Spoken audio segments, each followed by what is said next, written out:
2 वाटी ताजा स्वच्छ हुरडा, थोडीशी कढीपत्त्याची पानं, कोथिंबीर, मिरची, लसूण, जिरे, तांदूळाची पिठी, छोटी वाटी कॉर्नफ्लॉवर. हे साहित्य सगळं मिक्सरमधून घ्यायचं आहे काढून. त्यात थोडी कोथिंबीर पण टाकू. हुरडा मिक्सरमधनं जाडसर काढून घ्यायचा.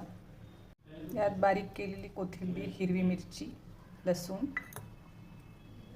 कॉर्नफ्लॉवर, तांदूळाची पिठी,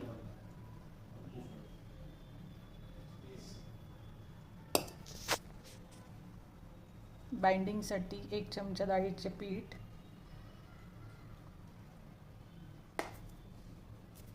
दोन चमचे जिरे धने पूड, थोडी हळद, 1 चमचा लाल तिखट, थोडेसे तीळ, चवीपुरते मीठ, कोथिंबीर. हे मिश्रण सगळं मिक्स करून घ्यायचं आहे. तिने मिक्स करून घेणे, पाणी टाकण्याची गरज नाही आहे. अशा पद्धतीने छोटे छोटे बॉल्स तयार करून घ्यायचे मिश्रणाचे. इकडे मी कढईत तेल तापत ठेवलेलं आहे. तेलामध्ये छोटे छोटे बॉल्स आपण टाकून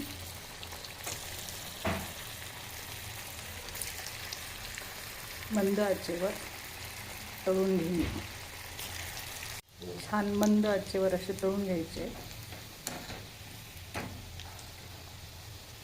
आपले हुरडा बॉल्स अशा पद्धतीने तयार झालेले आहेत.